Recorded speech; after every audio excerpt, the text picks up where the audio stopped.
I'm just going to show you quickly how you can create a database using OpenOffice. Not surprisingly, you click on the thing that says database. I go for create a new database, and it just talks you through the process. You don't need to change any of these settings, so click finish. At the point at which you click finish, you're going to have to save it. So if I just call this test database and click save, just remember where you've saved it, obviously. And there we go. And your options for creating different aspects of the database are here on the left. So you, in the first instance, need to define your table. So what your fields are going to be, what your primary key is going to be, all of that kind of thing. And then later on, you can create the form. Later on from that, you can spin off the reports and run queries as well. The best thing to do is to probably use the wizard.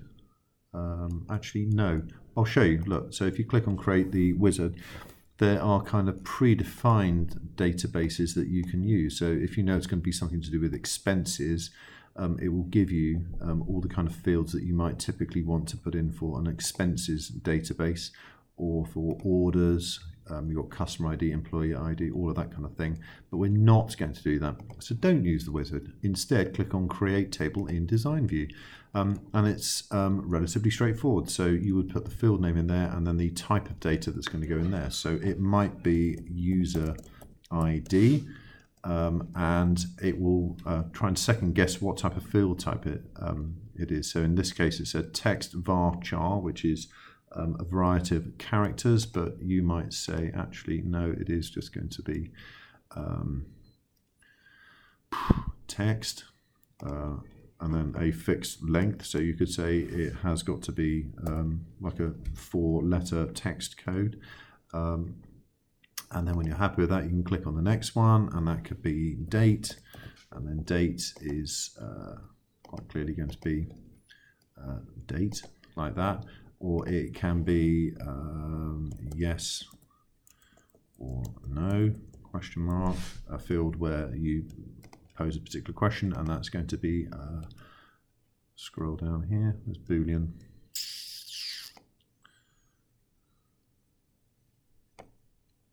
Yeah, that's right.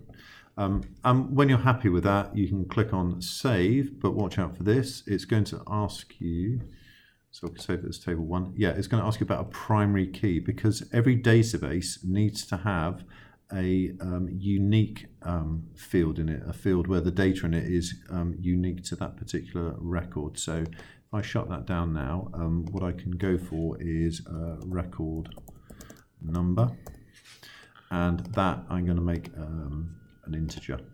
And then if I right click in this column, I can make that the primary key. And now when I save it, it will be perfectly happy. So it's table 1, and I can close it.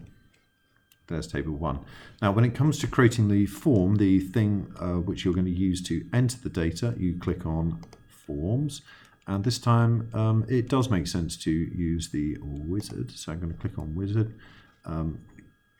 And it has second guessed that the table that I want to use is table 1, and I basically want all of those things to be in the form. And next, just click next again. This is probably the best way for it to be presented. So you get little boxes here in your form. Next. No, you don't need to change that. Apply styles. God knows why you'd ever want this ghastly beige colour, so I'm going to go for ice blue. Next, and I don't really care what it's called, so finish like that. And there we go. So this is now my what's it called, form that I can fill in. So user ID, this was the one that had to be letters, I think. So EMDH, date. I think you can choose how the date is formatted. We'll talk about that at a later stage. So if I just go for today's date, 10, 11, 18, and then if I just tick here, yes or no, just to show you what the effect is, and then if I click down here, new record, oh, it needs a record number in there. Right, if I go back to tables and edit that table, right, here's the record number. Right, auto value. If I now make that so that it automatically generates a record for the record number, or automatically generates a number for the record, then I don't have to enter it in. So save that. Yes. If I go back to the form now. Right, if I click on new record now, no, it still wants it. Oh, that's annoying. Oh, I think if I just close it and don't bother saving it, and now open it again. So right clicking, by the way, open. Right, now if I try and just enter in some letters, date,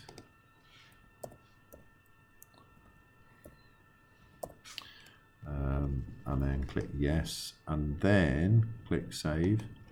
Right, it will have automatically, if I now jump back to the previous record, you can see it's given that record number 0, and then if I go to the next record and just type in some more letters, that now, it'd be interesting to see if it comes up with an error, because I was going to limit that to just 4 characters. Hasn't done it yet. And then I'll just click on new record.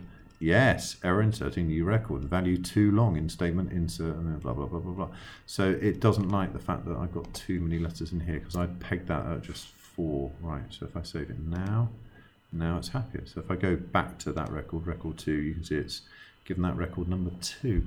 I think it does something weird here. I think if you enter or mis-enter some data into a field and have to then re-enter the data, it then kind of scrubs that record from its memory. So this has become record number 2 rather than record number 1. So the records go 0, 2.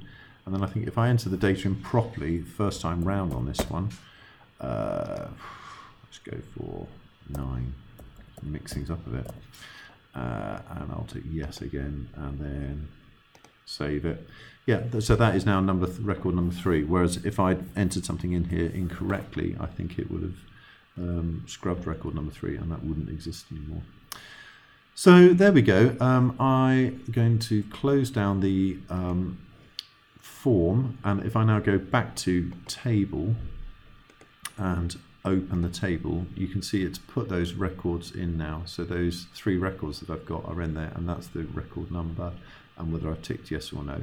And that essentially is how a database works. So you have got the form for entering in the data, and you can design that however you please, and then that will put the data into a table, which will look like that, and you define in the table what your fields are going to be and what data types are going to be as well.